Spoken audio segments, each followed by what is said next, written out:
Chapter 20. After Samar left, I felt restless. Restlessness is not a useful quality in a tree. We move in tiny bits, cell by cell, roots inching farther, buds nudged into the sunlight, or we move because someone transplants us to a new location. When you're a red oak, there's no point in feeling fidgety. Trees, as I said, are meant to listen, to observe, to endure, and yet, just once before I said goodbye to the world, what would it be like to be something other than passive? To be an actor in the stories unfolding around me, maybe even to make things a little bit better. Bongo, I said softly, are you awake? I am now, she grumbled. I have a question. I'll get back to you first thing in the morning.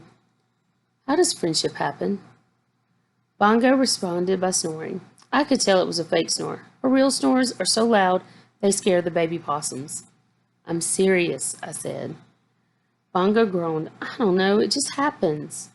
But how does it happen? Friends have things in common, Bongo said, and there you go, your answer in 5 words. See you in the AM, pal.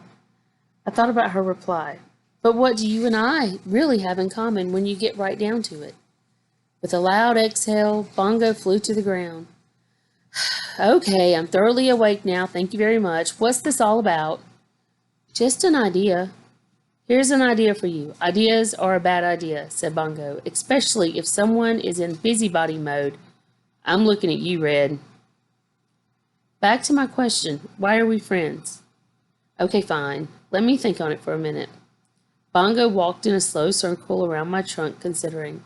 I love the way birds move, so unlike trees. We bend with the wind, we're graceful and unhurried. Birds, on the other hand, move in flips and twitches.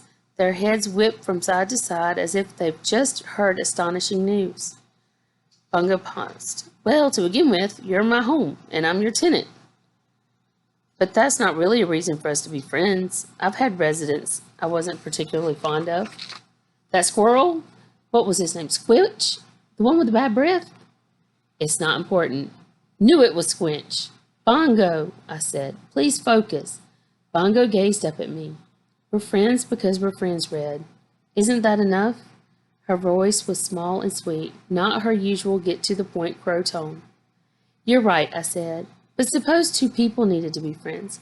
How would you make that happen? Maybe get them together, doing something.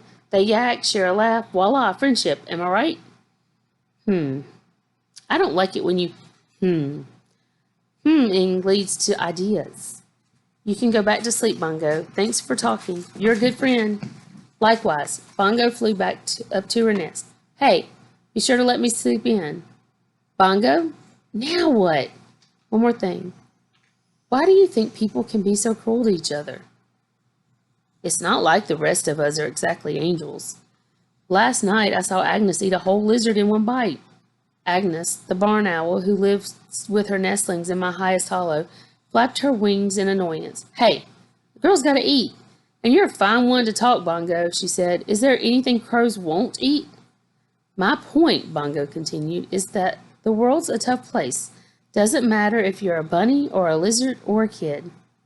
With that, Bongo started snoring. For real this time. But I was still wide awake. Ma, what's that horrible noise? Came the startled voice of a baby possum. That's just Bongo sleeping, her mother replied.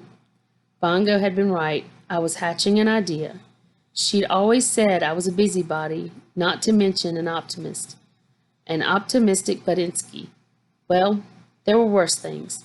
Trees are the strong, silent type, unless we're not.